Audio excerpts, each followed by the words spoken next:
Hello and welcome to Knights of the Hobby Table. I'm your host Blake, joined as usual by our wonderful Obi Hello, hi. and Mr. Bowen. Why don't I get a fancy title? Look, I've done that for the last few weeks, I just didn't have anything there, alright? Cut me some slack. Also, next question. When's the episode when I will go before Oblerone in the list of who's on the podcast? Well, It goes in order of importance. Blake number 1, then me, then you. But what determines that hierarchy? Why is Blake the most important? I mean, you want to wrestle over it? I mean, we Anyway, how the fuck are you boys? What's going on? Not too bad myself, man. Been doing pretty okay, besides lack of sleep, but that's thing for I think another that's a time. standard for us, Knights of the Hobby Table, isn't it? I don't think any of us actually sleep. Yeah. How do you think we make the time zones work, guys? We don't sleep. How are you, Bo? How's the corporate chill life working? You know what? I'm going to answer your question with another question. How are you? Me? On the edge of sanity, but, it was a big week at work. Did Vars tell you the definition of sanity? Maybe. But I'm just glad to be hanging out with my buddies talking about some wonderful hobbies today. It's a Fair good enough. time. What are we talking about today?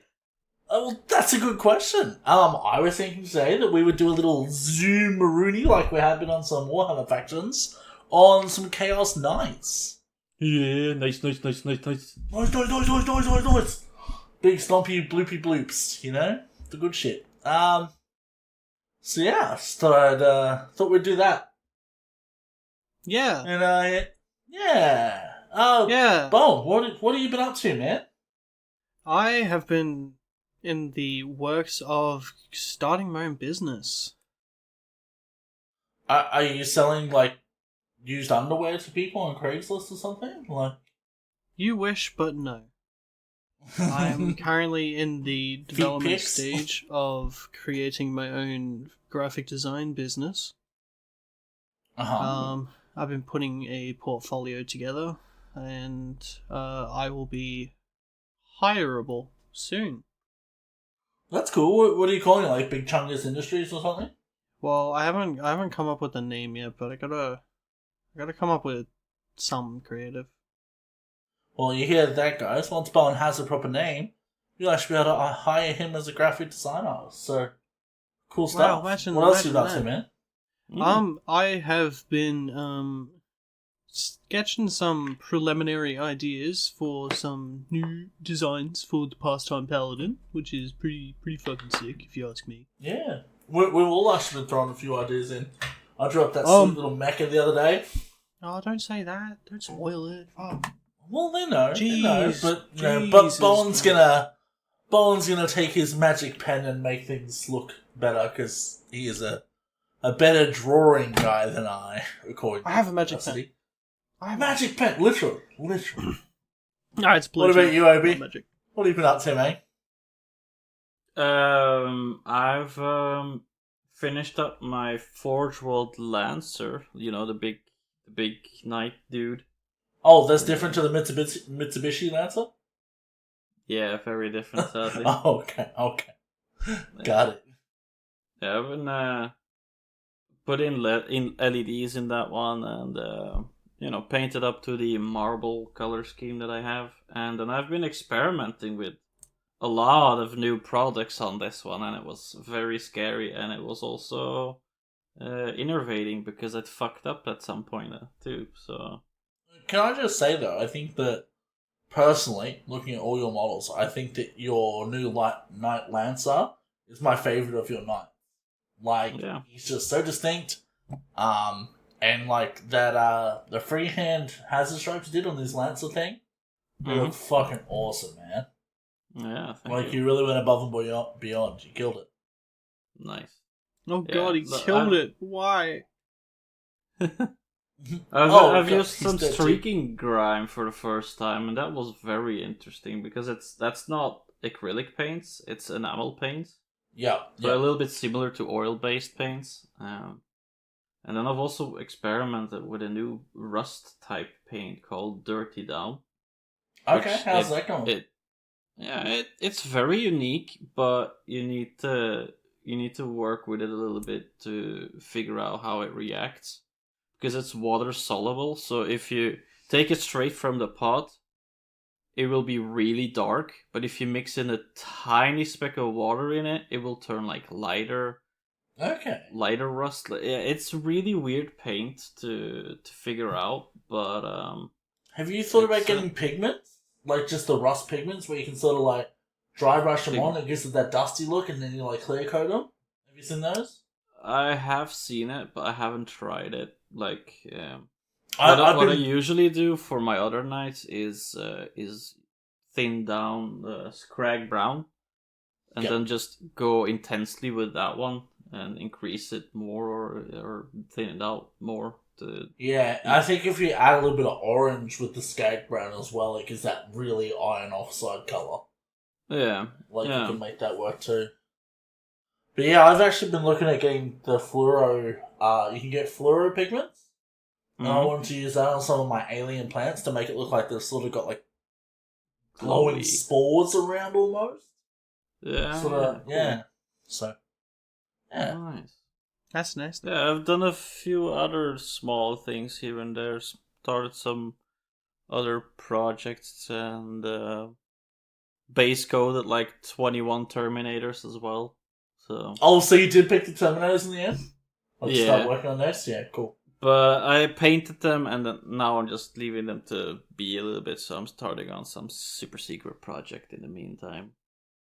Have you tried putting wash through an airbrush? Like, does it sort of just saturate it like you want it to? A wash, I haven't, but it becomes more of a filter than what a wash would do. You know, a wash will seep into the cracks a little bit more, and if you shoot it through the airbrush, it will be more of a filter effect. Okay, yeah, because I sort of wanted to batch paint my Stormcast soon, and I was like, maybe I could just hit them all with the wash and, sort of go from there, but yeah. I don't want that. I want that contrast. Yeah. Well, contrast paints kind of work a little bit that way. I've been using that through the airbrush to create shadows and highlights, so that's been going really well. So that's working well for you? Yeah, quite well. Fuck yeah. Honestly, man, I can't wait to have a bit of a break from work and actually get back to hobbying. Like, I've wanted to paint Warhammer, I just haven't had the damn time. It's good that you want to again. Yeah, right? Like, so what have you been up to in the hobby then? Oh, man, honestly, I put the pets first, and I've been working on a bunch of my fish tank stuff still, as you guys know. I finished up my shrimp tank, which is my one with the bonsai tree in it. My Java moss is growing like crazy. I have, I think, 3 times the amount of Java moss that I started with.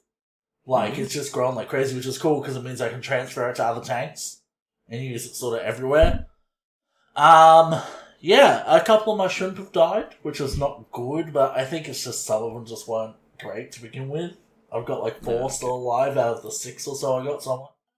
But I'm thinking I might add some neon tetras in with them too, just so I have some swimming fish in there as well, not just shrimp. Because they get along fine as far as I understand, they're no threat to each other, and yeah. I also finally finished the Oscar tank, the 6-footer. So that's all set up, the backgrounds are in, like it's all looking really good. The water's starting to get sort of like a slight tea colour from it, like from the wood seeping in. Which isn't ideal if it's super dark, but a little bit looks nice, because it just looks like they're hanging out in the Amazon. So, It's really good. And they haven't eaten their plants yet. They haven't even nipped at them. They're fighting each other a bit, but not the plants, so I'm happy. That's good news. So yeah. Just been doing that. Working on the social media side of this stuff, obviously, been showing everyone what I've been up to. And yeah. Been insulting me on social media, thanks for that. What? When? When did I do that? When you posted my manga collection. And you're like, when I asked how you like to weeb? I read that in a very insulting way. I thought you meant it as in, like, how the fuck do y'all weeb? Like, that shit's weird. I was like, come on. No. It was me trying to engage the audience. Like, how do y'all weeb? Like, what's your manner of weebing? Uh-huh. Is it the closet full of Warhammer, or is it the closet full of, manga books? We're all nerds here. It's okay. It's a safe place. Full of nerds. No insult was meant, good sir. Alright. Good. I hope so. Oh, Or and else. I also went and saw the new Jurassic World movie. Or else. Ooh. So that was rad. It's not a hobby, but yeah, I went there. I rocked up Jurassic Park shirt, Jurassic Park dad hat, Jurassic Park shoes, just standing there like a big kid. And my friend went with, she bought me the Dino Cup, and I was very happy. Happy lad. Yeah. I was about to say, so you went to the cinema as a literal child. Yes. How was the movie then? If I might quickly intervene. I'm not going to give away plot points. Because I don't want to spoil anything, but I will say that it's far better than the critics are giving it credit for. But I did expect a little bit more for the finale of Jurassic World. Alright. As in, there's some cool shit in it, but I actually like the last two Jurassic World movies better than this one. Okay. Yeah. Cool. So what they did do when they did the Jurassic, the last Fast and Furious, they released a prologue for this Jurassic World on that, and it was just like a thing where it was like a T-Rex fights a Giganotosaurus and all that, like in the Cretaceous period. So that's like a thing, and then that it was sort of supposed to be at the start of the film, but they didn't do it in the theatrical cut. So later on, when there's a similar conflict again, there's no through lines or understanding. It's just, oh look, here's a big scary dinosaur for no reason. So it sort of cut it down a little. And I don't know if you've seen the scene, but it's from that preview thing, which was out ages ago. It's one of the best scenes I've seen in Jurassic Park is where the T-Rex walks through the drive-through theater. That wasn't in the theatrical cut because of that. And I was like, that's disappointing. But they did bring back a few fan-favorite dinosaurs, which I was very happy about. I'm not going to say which, but yeah. So, yeah, I think it was good, but not quite what I wanted. I would have done things a little differently. That's okay. Alright. My heart's not broken. Without further ado, how do we think about getting into this episode then? Oh, well, maybe we should do it with a quote that you're going to say, Odie. Oh, I love that. Bleep bloop. No. Can you read it as Kermit the Frog? Oh no, I don't do voice acting. Sorry. I could do but it. I'll do my best here.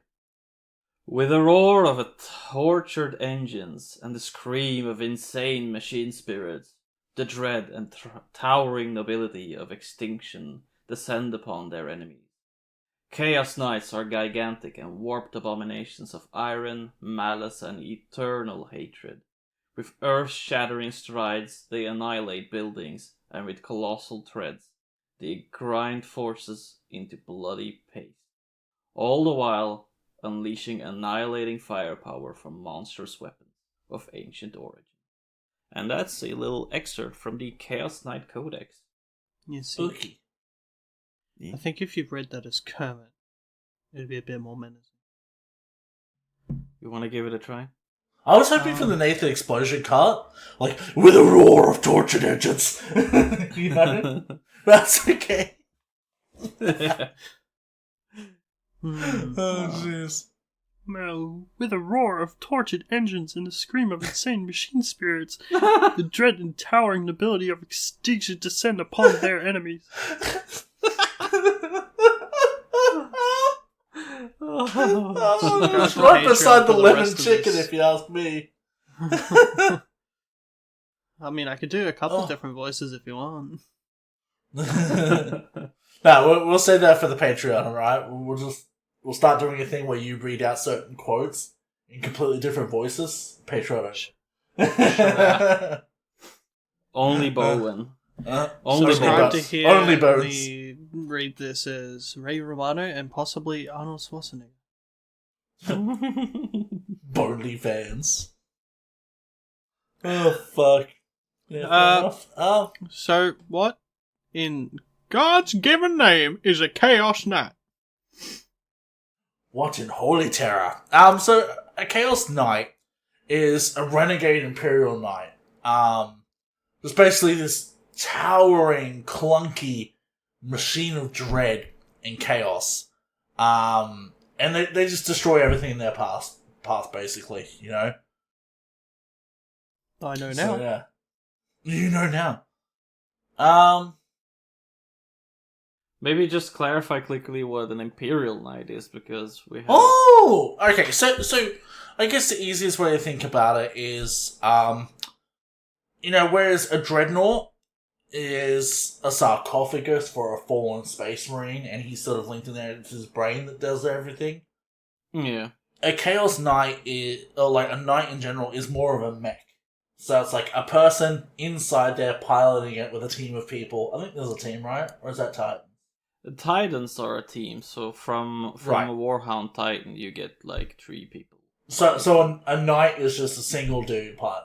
Yeah. Yeah, so there you go. So he's inside there. He's been the Armoro Ray, if you will. And, he's just in there piloting it, doing the bleep bloops, giving everybody the dead. And the Chaos version is somebody who's grumpy and does that. Okay, so they kind of have this thing called the Throne Mechanicum, which the pilots or the Princeps get plugged into. So yeah, they have like a huge amount of jacks in the back of their heads, so they plug that in, and then they lower the whole chair into the knight later on. Oh, right, okay. Yeah, so the Chaos Knight version is actually just either it's a heretic that's sitting in there, a traitor, or he's been corrupted by chaos, so he's basically mutated into the chair. Ew. Oh, right, so he's not like loaded in by some team of dudes that are chilling out. He's like, it kind of depend. Yeah, it will kind of depend a little bit on which type of Chaos Knight, I guess. Is he like a Kieran? Is that what you're saying? Yeah, he's basically fused together to the chair, so it's like Pacific Rim, but worse. Well, then way worse. Like your body and flesh melds with the metal of the carcass, basically like an obliterator. Well, then, like, who pilots them then? Like, is it just normal everyday folk? Or is it like a space marine or something? What's going on there? So usually, the pilots of them, they're people from noble houses, like knight houses, even when they're bad guys. But like even when they're chaos, but they're ones that are say they've followed Horus when he corrupted over, or they've been corrupted by the ruinous powers afterwards. So like like the way chaos works is very much like a whisper of an idea turns into a shout eventually. So like, it doesn't take much to infiltrate a night house going like, oh, the Imperium's just trying to control you, blah, blah, blah, blah. And then they go, well, we don't want that. And then eventually they turn to chaos and shit gets out of hand. And they end up joining it. And as Obi mentioned, a pilot of a knight is called a princeps. They can be male or female, doesn't matter, as long as they're of the noble lineage. The gender is irrelevant, and they're literally like old school knights sometimes. Like, knight in shining armor, noble houses and stuff like that. Just, they pilot big fucking mechs. Now, I would actually say that there is a secondary pilot in there. The machine spirit. It's kind of like an AI inside the knight that will have its own kind of will and will want to do its own kind of thing. But instead of saying it's an AI, because AI are banned in 40k, it's a machine spirit. So wait, what? Yeah. Oh, so you didn't know about that, Bo? Why are AI banned? So in 40k they had this time where like the Imperium, they basically had a Terminator-style uprising happen in the universe. And then when they finally got past that, like, it wiped out most of their technology and shit like that. Yeah. And when they got past that, when the Emperor and that came into reign, he said, like, none of that shit. Like, no AIs. They're expressly forbidden. So the Imperium do not use any AIs. races like the Tau do, and I think the new squats that are coming out, they also have an AI from that time period. Yeah. But the Imperium, like, they did not look kindly upon that at all because it nearly ruined the entire universe. Yeah. And it's, yeah. So, I was literally gonna make that joke too. And that's why they have a machine spirit. On a quick side note, I think my Super Nintendo has a machine spirit. Is that one? It's like, unless you oil it properly and give it like the exact right care, it just doesn't work. But then when it does, it does. And it's in many battles and can be quite cantankerous. So that's why you have to blow in the cartridge. Dude, we had to take that thing apart one day, completely unwire the connector pin where the carts go in. Yeah. Like clean it all with a fiberglass thing to make it all connected again, re-solder it in, and even now it works. So if it's not working, you have to push on the cartridge slightly, make it work, and then you can play, So wedge like a piece of paper in there. It's my Super Nintendo has a machine spirit, and she is a vengeful bitch of a machine spirit. Oh shit! But yeah, sorry, I had to. Oh, so these machine spirits, they can actually be so powerful that they will ignore what the Princeps is commanding them to do or piloting them to do. So yeah, it can lead to very interesting interactions, I guess, between knights and the pilot. Yeah, and it's worth noting too, just on machine spirits, they're not just in knights. Like nearly any vehicle or whatever in the Imperium or Chaos stuff as well has a machine spirit, right? Like Land Raiders have been known to occasionally continue battling after all their pilots and that have died, just on the machine spirit's will alone. So it's not an AI, but it's an AI. Let's be real. Yeah, if you're being realistic, it is an AI, but that's a whole discussion for another time, I'd say. For sure. But I just thought I'd familiarize people with it. It will come up more when we do like Mechanicum and stuff, because they are very much invested in. Yeah, that's good. That's a good Bowen episode. Huh? Yeah. Mechanicum. That's me. I know them. Think. All right. So, how is stuff organized? Like, do they have chapters? Do they have regiments? Like, how do they do it? There are like two major households. There's the Iconoclast and the Infernal houses. And while the Iconoclast houses, they'll usually give up honor to destroy everything in their path anyway. The Infernal houses, they're powered by the Dark Mechanicum, and they're usually a little bit more corrupted by chaos. Like those are probably the guys who are fused together to their Throne Mechanicum, or their chairs, their piloting chairs. So they're the really mutated dudes. Yeah, exactly. Yeah, if you would be able to choose at least take Iconoclast, you may be able to leave your vehicle. Right. Yeah. There's also a few different houses under these bigger Iconoclast or Infernal houses, and I think we can just name them and give like their honor codes. Alright, sweet. Let's do one each, right? Yeah, let's go. Alright, I'll go first. House Lucaris is strike first, strike often. House Herpetrax, we bow to none. Herpeterp. House Chimera, through flames lie the path of victory. House Corvax, extinguish the light of hope. Oh my god.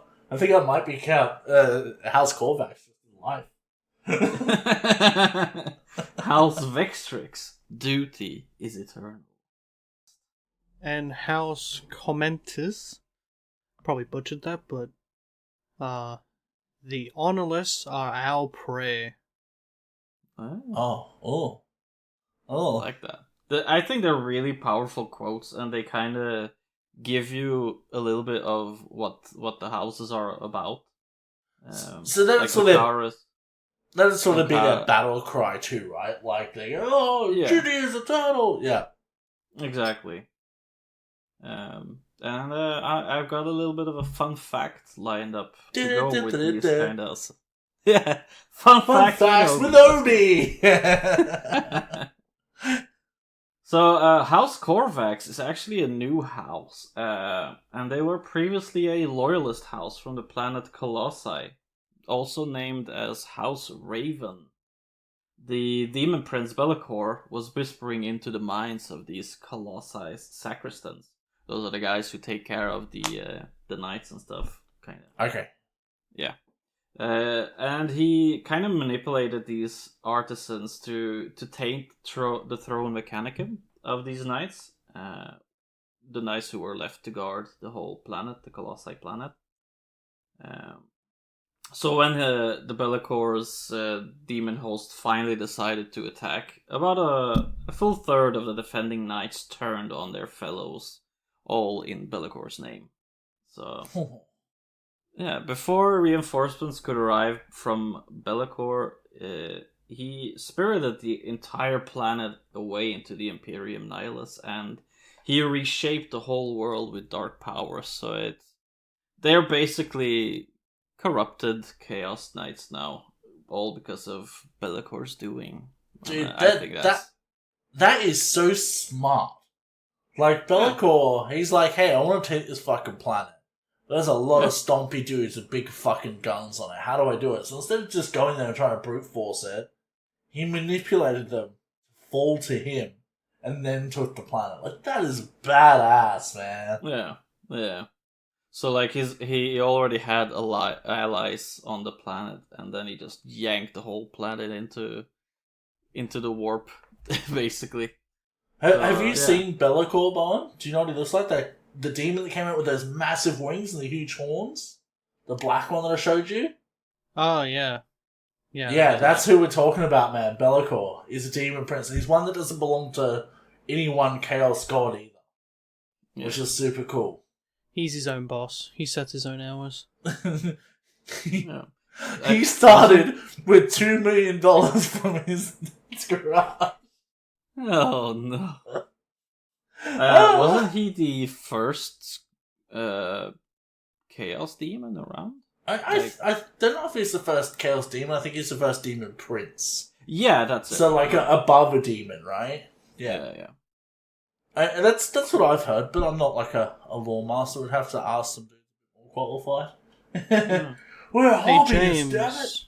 Hey, James, is this guy a prince or what? What's going on? James Workshop, what's up, bruh? Alright, so let's go through some pros and cons of Chaos Knights.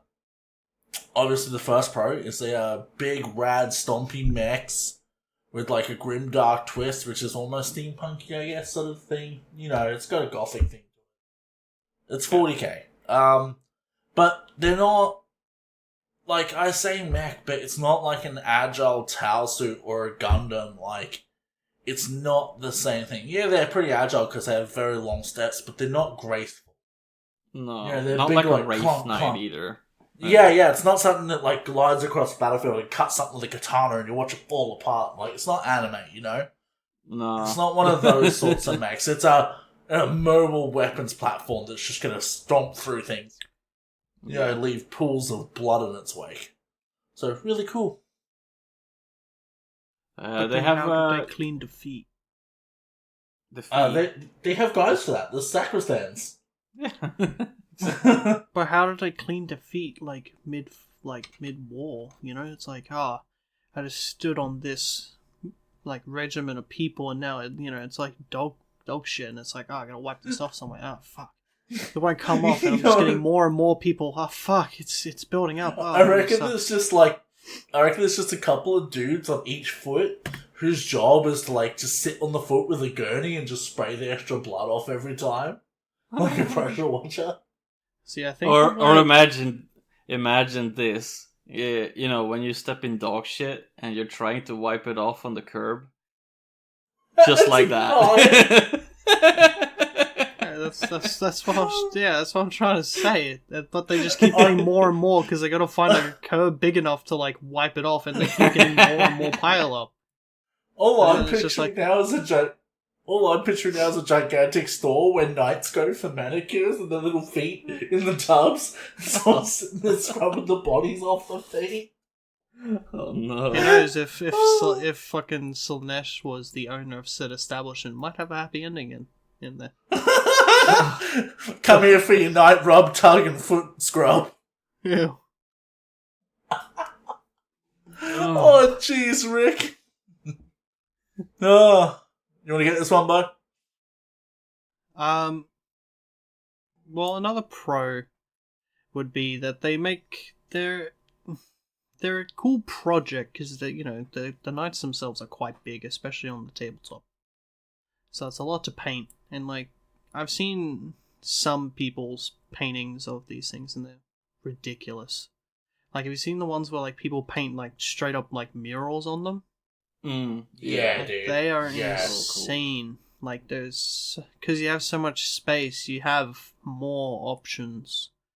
Yeah. You know what I mean? Yeah, like a truly talented artist, like you said, they could do a proper mural. Like I saw one the other day. They had, that sort of famous picture of the Emperor, like the one I have on my phone, where he's got That's his claw Nathan up Explosion, like that. my man. He is the Emperor. But, someone actually, like, painted that onto this knight, dude, and I was like, I couldn't paint that on paper, let alone a knight. Like, good work, bro.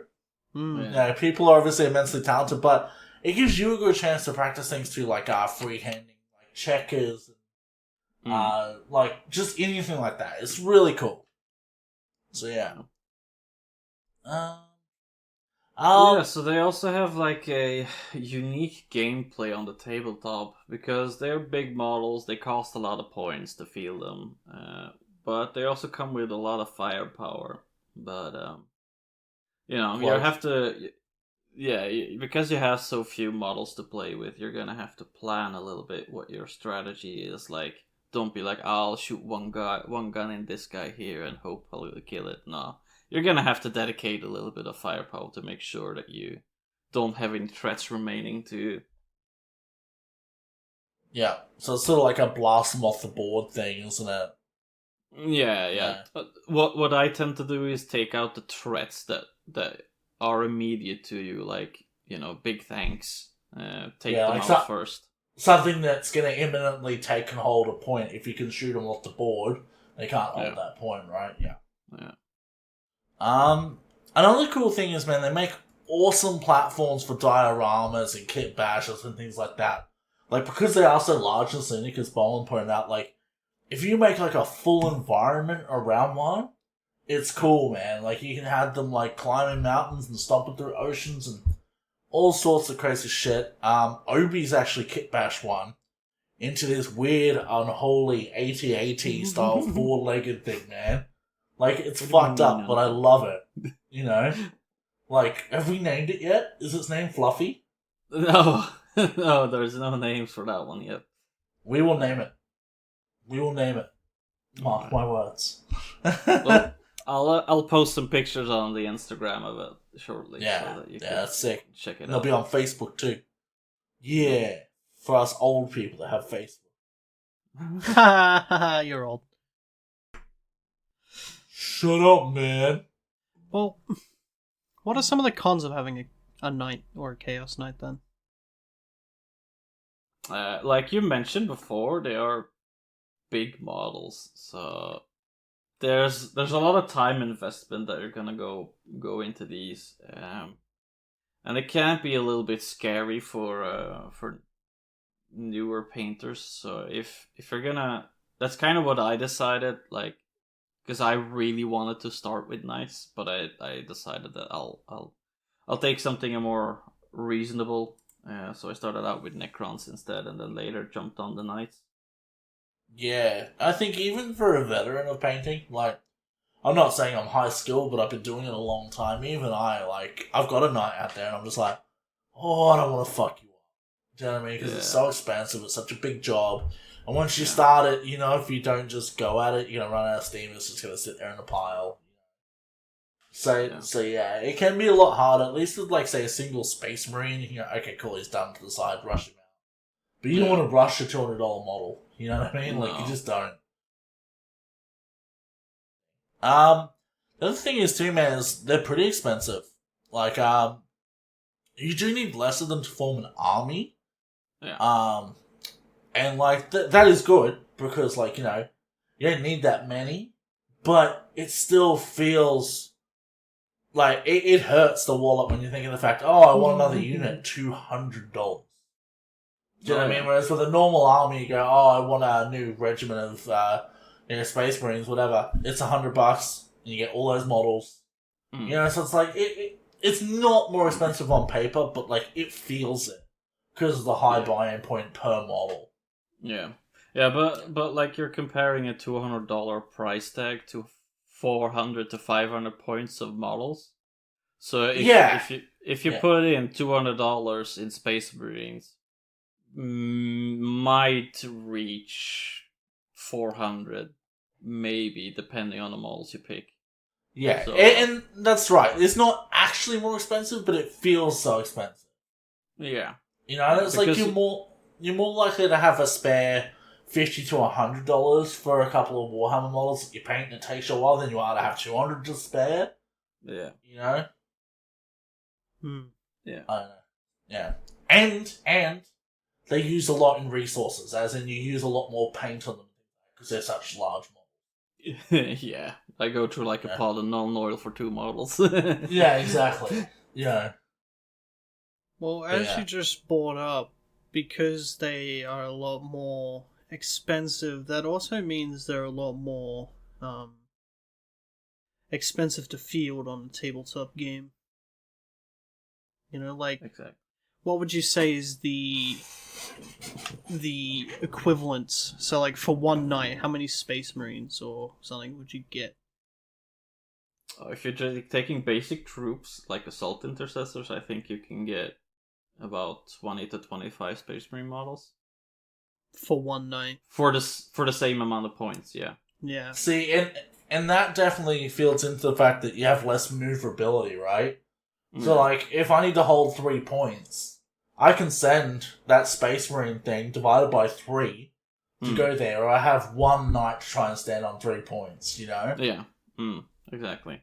So that is a downside, but as Obi said, you've got to leverage that to your ability. You know, you got to shoot the people off that are even thinking about going to that point, then go cap it. Yeah, or try and combine, like, make sure that you're shooting your guns at the things that can kill you, and charge up to models that are in range of you. So you're always doing, like, you know, always be charging your ABCs. So would you say it's a very aggressive style of play with the knife? Yeah, you have to. Like, you have to. Okay. Yeah, commit. You have to because commit. Exactly. If you don't and you're backing up too much, they'll be shooting your knight and it will be going on low power and you won't be as effective fighting back. So you have to, that first initial strike of taking out big important targets is very important for you. And you gotta hope the dice gods are on your side too, right? Yep. I think I watched you and Bixer play a game of Knights vs. Knights. Oh. And poor Bix, man, like, the dice just did not like him that day. They loved you for a change. They did. Bixer got fucking wrecked by the dice, the poor dude. Like, tactically, he did nothing wrong. His rolls were just not good, you know? Yeah. Yeah, like, I just picked apart 2/3 of his army in one phase. It was brutal. But then again, we played again after, and then he did the same to me. So that's kind of the nature of the game, you know? It kind of depends who goes first. Or who has the bigger guns and the more successful rolls. Do you guys roll for that? Like, to figure out who goes first? Yeah, you do. Yeah, so, like, whoever rolls highest gets it, yeah? Yeah. Okay, because that's how we were playing anyway. So. Yeah, technically I would have gone first the second time as well, but then we kind of homebrewed it to, like, switch it up. So I do one model, he does one model. And that kind of fucked me up, because I would have committed every single gun I had to killing his biggest gun. So yeah, it ruined your Swedish shenanigans. Yeah, I mean that's how you have to play, because one of his models could shoot technically two of my models and kill them dead. So Yeah. Now, Bone, I think this last one is a brilliant one for you because you know this very well. Yeah, expensive, and you get an addiction to crack. The plastic kind of crack. Just a crippling crack addiction to plastic, right? Yeah. Like you can't get crack. One. Like, I have 4,000 points of knights now. That's almost as much Necrons. So. Oh, fucking hell! You know what, Bone? I'm gonna get you a knight sometime. I mean, alright. Christmas, here we come. Big thing, but it's like, okay, cool. I'm gonna give you a knight, and it's just gonna say Merry Christmas written on the front with a Sharpie. On the knight or the box? On the box. Okay, fair enough. I'm not building it for you. You gotta do that yourself. I wasn't asking for you to build it. Alright. I think this is your field here, Obi. Yeah, the model ranges. I kind of wanted to talk a little bit about those, since they came out with new kits, and new kits. One got an upgrade sprue, which is very good for the Chaos Knights because it means you'll be able to build a few different variations. The Chaos Knight specific box is for the Questoris Knight, which is the bigger knight. Yeah, you can build 3 different models with it. Is the first one with the tentacly looking arm that just came out recently? Yeah, tentacle arm, a Volkite gun, and a tail. They also has a tail, which I'm very excited for. Because prior there wasn't much that made it look like a Chaos Knight. Yeah, it did. You had this. It's this box that got 1 upgrade sprue, and previously you could build a Rampager and a Desecrator. Okay. The Rampager is basically just a melee guy, so he has a claw and a chainsword, so no shooting, just besides the little stubber that he had on the shoulder gun. Yeah. The Desecrator, that one was armed with a super laser destructor. And previous edition, like the previous Codex, it was a really bad gun, so nobody ever took it. But now it's actually relatively decent, and if you take the Relic one, it should definitely kill something you're gonna shoot at. So if you're taking a Desecrator, take the Relic Daemon Ass gun. I would love to see what happened if somebody fielded some what are they called, the Tau railguns against some knights. Like, honestly, I'd love to see who wins that shootout. I think the Tau definitely would, because they ignore invulnerable saves, and knights have nothing to deal with that, sadly. Damn. Besides the new Abominant, he has a way to give himself a 5-up Feel No Pain, which means you have saves, which are either your armor save. If you have AP that goes AP -2, -3, you'll go to your invulnerable save, which you only have in shooting. So that's a 5-up. If you ignore that invulnerable save, you won't have that. If you have a Feel No Pain save, that means that after you've been dealt damage, that gun gave me 6 damage, then you roll 6 dice, and if you have a 5-up, you will not be taking one of those damages then. So okay, it's kind of mitigating a little bit, but the Abominant is, it's not enough, not for the amount of damage that the railgun can dish out. Well, now we've answered that one on the podcast, guys. Yeah. Yeah, the Abominant is pretty cool. It's got a few good options to make itself really tanky, so it should be able to do something in the end. Sweet. So that was the first of the new boxes. We've also got now a new box for Armigers, or in our case, the War Dogs. Okay. So they're like the smaller dudes, right? Like, you got big knights and then the smaller ones are the Armigers, yeah? Correct. Yeah. They're about a little bit taller than a dreadnought. Yeah. They're sort of like your chicken walker size bone. You know, your Mechanicus walker? Yeah. You have? Exactly. Yeah, they're sort of like that size. Me, And they have this really funny Strider. little angry eyebrow. yeah, like your Iron Strider, exactly. Yeah, exactly. This new box will build you 3 different variants. The Stalker, which will be armed with an Avenger chain cannon, and the Slaughter Claw. And you can swap those out for a Daemon Breath Spear or a Meltagun and a Chain Talon, which is a chainsword. The next option is a Carnivore, which is a straight up melee variant, so you have both the claw and the chainsword. And in game, it will give you a little bit more movement as well, so you can hopefully make it into melee range before you die. Hopefully. You The know last. what- Yeah. Honestly, you know what I love about all those names? They all sound like death metal bands. Demon Breath. Like, you know, Chain Cannon. Slaughter Claw. Like, they all just sound like great death metal bands, and I want to hear them. Come on. Oh, Right. shit. So the final of the variants you can build from this box is the Brigand. So that one has the Chain Cannon and the Meltagun, the Demon Breath Spear. So I think I would suggest like take at least like 2 of those, the last ones, to have in your home objectives. So you can just shoot across anything that will come to you, and then you just send out the rest and punish your enemies as much as you can. And ultimately, if you don't speak Knight and none of this is making sense, you don't know what to buy, message Obi.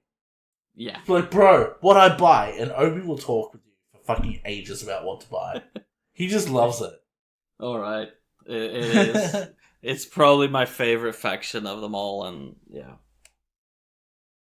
On the good side, though, you also have access to the Imperium boxes, which will, it opens up a lot of options for the Questoris Knights.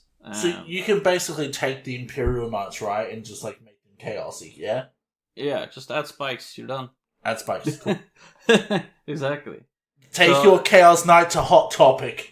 Or your Imperial Knight to Hot Topic. You ain't Glue decked some out the sea. studs on it. Maybe buy Yeah. some fucking black eyeliner, bit of black nail. Not polish a or something. phase, Mom. I'm a real Chaos Knight. Oh, shit. Yeah, so that's quite good. So you have the Canis Rex box. Definitely a good buy if you want some of the different weapon variants. It comes with all the options that Chaos Knights have, besides then the specific Chaos Knight box. The newly repackaged armatures. You can use those in Chaos Knights as well. But I'd say, why not just buy the Chaos Knight variants box anyway? Because it's basically nearly the same. The Hell variant is the only variant you don't have in that box. So Yeah. And just to clarify, we specifically held off making this episode for a while because we knew there was new releases coming. Like, we were like, nah, exactly. not doing it yet. Not doing it until new Codex drops or whatever. yeah, Like, it's there were so much releases being announced, and they were rearranging boxes. Like for the Imperium side, especially, they reboxed the armatures, so you now get the Hell variants, which are the autocannon shooty guys, and the Warglaive, which is the Melta and the Chainglaive. And for the Castellan and the Valiant, which is the Dominus class, which Chaos does not have a variant for, but you can just take the Imperium one and convert it, I guess. Retro, do you think Chaos Knights have black toenail polish? Because they're covered in, I think because they're covered in so much blood from stepping on things too much, they actually have like pretty pink toenails. But they just disguise with like the blood of their enemies. You know what a Chaos Knight is? You know that episode of Metalocalypse where Toki decides he hates children? Because he's always the one the children like, and he comes out like all fucking blackmailed up with the spikes, and he's like, I'm a demon! He's got the flamethrower and shit. That's what happens when you get a Chaos Knight. Oh. Yeah? No? You know what I'm talking about, don't you? Yes. I haven't seen Metalocalypse. You're better fucking watch. Bro, we recruited you for a podcast, and you haven't seen Metalocalypse. Why didn't you tell us that? I thought You fucking asshole. Is this why you never know what I'm talking about when I tell you sound like Squiscar? Yeah. You know, to me it sounds like a position has just become vacant. So send your tweets to nights@gmail.com. That's right. That's right. Don't get I will see this as an absolute funny if we receive one resume. But what if they're taking your job, Owen? Oh no, oh man. Or even worse, mine. Oh no. Oh no. Are any of us safe? Why don't we just leave it up to a dice roll? Oh, 1 to 3, you leave. But what ams you most canst the least? Squisser, do you write these questions? Yeah? Oh shit. Alright, anyway. Have we got some tips for Knights players and collectors, guys? Yes. We do, Blake.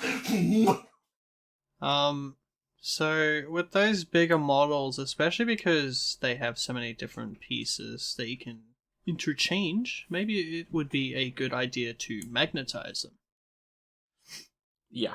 I'm not too familiar with magnetizing models because I haven't personally done it yet, but it seems like something you'd want to do on any sort of bigger model, honestly. Like, I was thinking about magnetizing my little Chaos Blood Throne.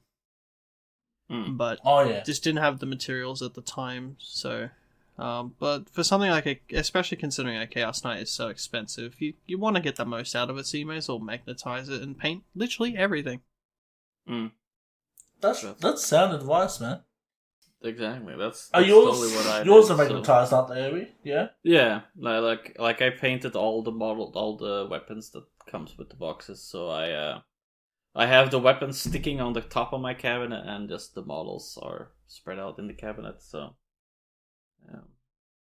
Because, there's different playstyles to playing Knights now, they got a lot of flavor, so if one playstyle isn't working out for you, you can just swap the weapons, and there's no biggie. If you glued it, you're kind of stuck with the models you have. So. Is there a taco flavored version? Because that's the flavor of Knight I want to play.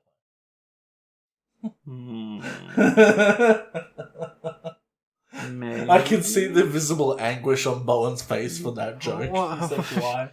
Why are you like this? Why? What? Taco? Why? Why does that matter? Why are you tasting models? It's a $200 model, man. Come on. You don't lick your models before you play them? No, I only lick my Switch cartridges, idiot. Oh my god. Aren't they just taste so good. So earthy. Is that if you put your tongue on the negative and the positive, you kind of get like a little power surge from the battery? Well, have you never licked a Switch cartridge, Obi? No. Okay, so Nintendo Switch cartridges are specifically coated with a chemical that is designed to taste horrible. So people kids don't were ingest putting them in their mouths. Yeah. Oh my god. I'm not joking. So guess what I did the moment I got a Switch? Isn't it The first thing Bowen says when he talks to me is like, "Oh, how are you enjoying your Switch?" And he's like, "Did you lick a cartridge?" I'm like, "You know I did." What the fuck? I didn't know that. Okay, try it, Obi. I don't have a Switch. Okay. I was gonna say go to the shop, ask if you can look at a game, just lick it and give it back to them and leave. Oh no. I was going to say as well, isn't it also a weird thing to think about that even though we, as humans, don't lick everything, your brain, like, subconsciously knows what something's going to feel like if you licked it without actually licking it? Doesn't that trick your brain? That is weird. You know, like, if you were to lick that little, like, foam bit in your microphone thing there, like, and like... Yeah, your brain has an understanding of what that would probably feel like. Yeah, but you haven't licked it. I mean, I don't know. Maybe you have. I don't know. But but it's just kind of weird.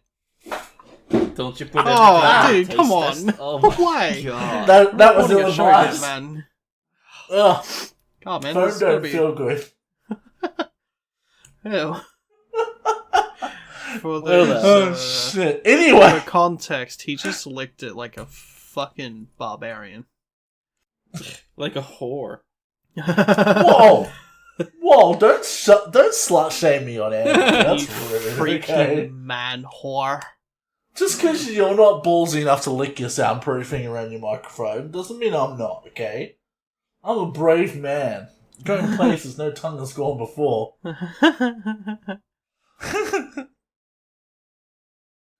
Before we give Blake shit, just remember, Obi, you put all your paintbrushes in your mouth to get a point. So No, I don't. I've Do you watched. do that with I've or watched. without the paint on it?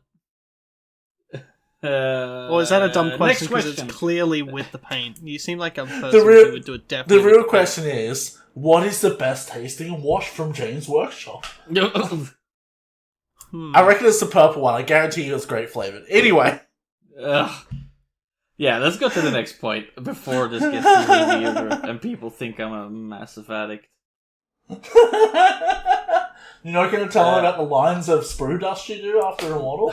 Shut up. Or injecting pure melted green stuff into your veins. Anyway. Yeah, if you want to go big on buying the models, or, getting the big models, because, you're buying knights. You want the big guys, right? Buy a Canis Rex box, because you'll get all the weapon options. Buy one of the new Abominant boxes, because you'll get all of those options. And what you do after is just add to taste. Personally, I like to run 3 big knights, so what I did is buy 2 of the Canis Rex boxes. So I can dual wield. That's the thing that you can do with Chaos Knights. You can dual wield like the chain Gatling cannons. And that looks just so imposing. It's so Can you cool. not do that with Imperial Knights? No, because then you can only pick one chain cannon and melt gun. You can't dual wield the same weapon for Imperial Knights. So what you're saying is that Imperial Knights are Halo 1 and Chaos Knights are Halo 2. I do not know that reference, but yes. You just had to take my word on it then, won't you? Yeah. Oh, fuck. So what you do after buying those initial 2 boxes is just add whatever you want. War dogs. Like you said, if you add the magnets to them, you can make whatever model you want. So, but I think those 2 big boxes are kind of essential to getting you started at least, and then just add war dogs or more big knights. Yeah. Alright, yeah, go. Now's your moment. Go. Run. I'm scared. You're scaring me. Fuck. Having an airbrush on hand can be quite valuable as well for bigger models, as it saves you brushing massive areas with a paintbrush. An airbrush can cover quite a lot of area. And I mean, you can also use it as well to get the recesses. What you could do, for example, right, is you could paint the recesses in a brown or a black very lightly, so then when you paint over it, the color is going to be that little bit darker to simulate shadows a lot better as well. Yeah. You can work up a lot of depth that way, yeah. Airbrushing.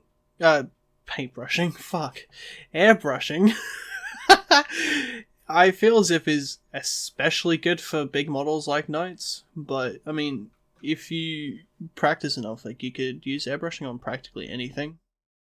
But again, in this context, using an airbrush is a big time saver. Yeah, airbrushes are super sick for stuff like OSL as well, like object source lighting. If you can say, I did in my Dreadnought, I nailed that plasma effect around the coils, and I was like, how do I really sell this? So I took, the ice blue I was using, and just did, the faintest spray towards the body of the model, and it just looked like a natural ambient glow from the plasma gun. You know what I mean? It was so easy. I couldn't have done that with a brush. I just don't have those skills, you know? So that sort of stuff is great. And you can also get this shit, it's like called Liquid Mask. Mine's by Vallejo, and I haven't tried it yet. I know Obi's playing with it a bit. But when I do my night, what I want to do, because I'm thinking about doing the Jurassic Park colours like I did the Dreadnought, right? And what I'm going to do, I think, is do the panel colours, get those all nailed, because, it's the yellow to green and then with the red on top. And then I'm going to use this Liquid Mask to do all of my edges in gold, so I don't have to fuck around painting it all by hand. And then I can just edge, highlight, wash, all that stuff by hand. So, yeah, we'll see how that all goes, but that's what I'm thinking I'm going to try and do. Obi, how do you feel about painting gold trimming by hand? Actually, on the Lancer, because, I was a big dum-dum and I did, batch painting, big Questover's Nights. Great idea, guys. Like, really, it's so much fun. Painting gold for 2 weeks is it's doing things to your psyche. So something random that I just thought about, right? When it comes to doing like gold trimming and stuff like that, right? Could you use that gold not plastic, but it's like that peelable gold stuff? Like gold leaf? Yeah. Gold leaf. Could you hypothetically could? It'd be very expensive. It'd be pretty I think you can gold leaf nearly anything.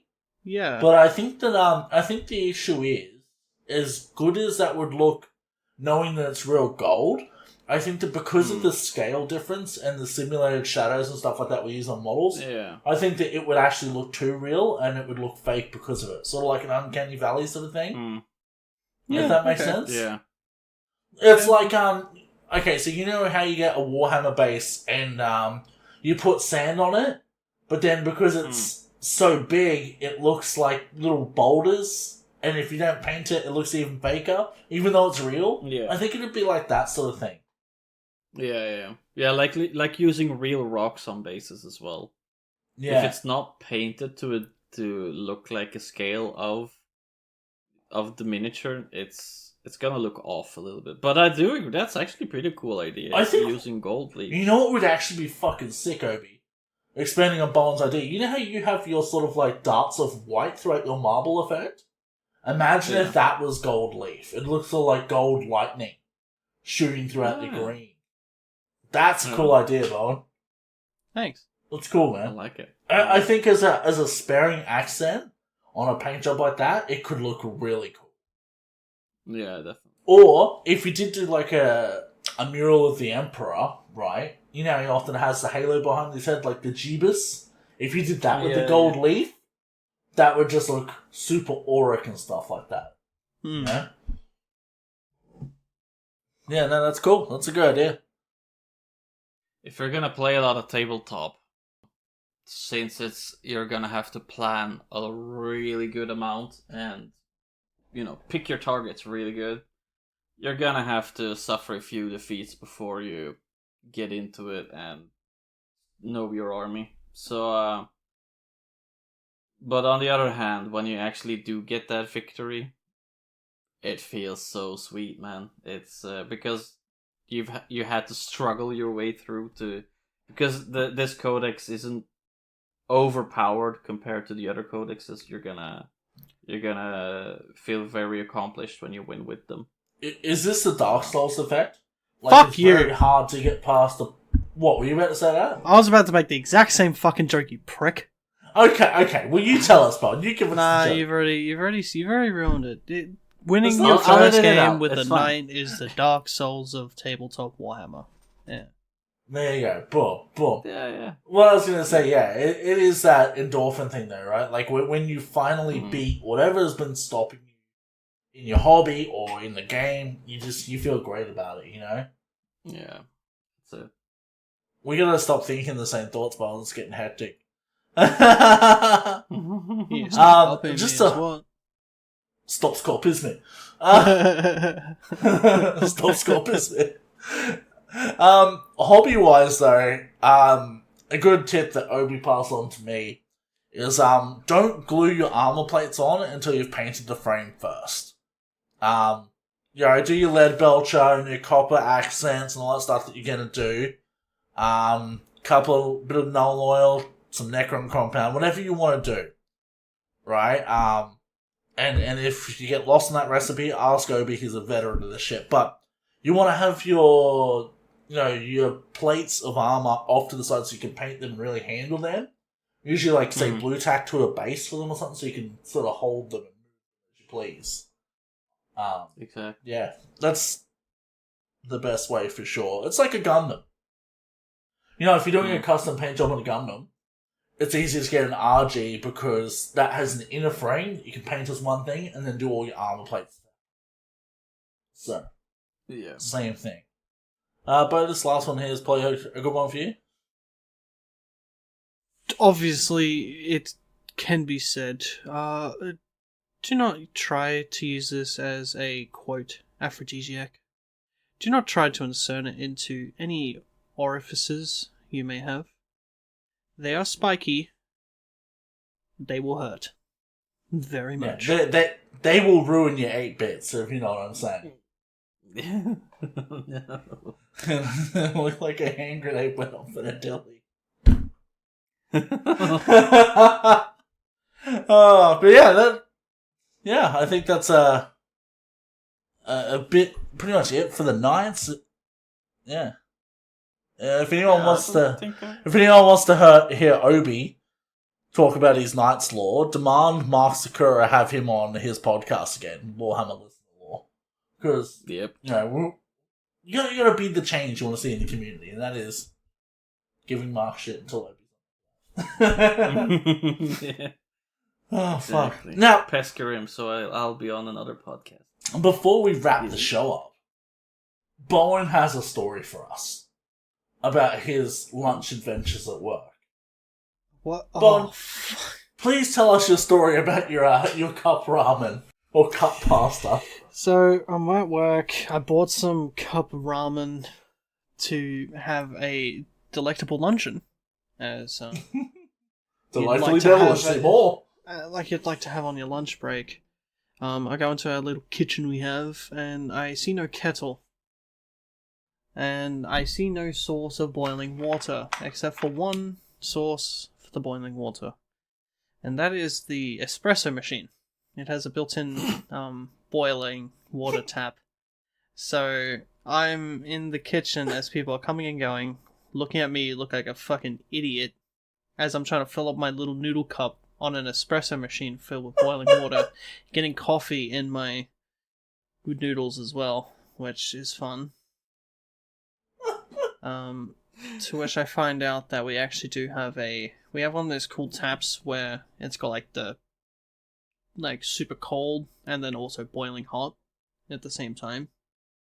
And then I tried using that and it didn't work. So then I went back to using the espresso machine again. To which a worker walked in, and he was like, "What are you doing?"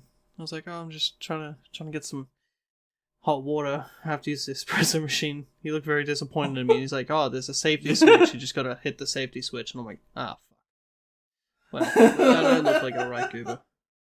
It's just one of those things. I don't know if you've ever seen them, Opie, but they're very common in offices over here. It's like a tap with two little levers at the top. And there's a button on the front, and all you gotta do to get hot water is push the hot lever down and press the safety button. That's it, and that's how you get it. And she's... Oh, okay. And she's the espresso machine. Yep.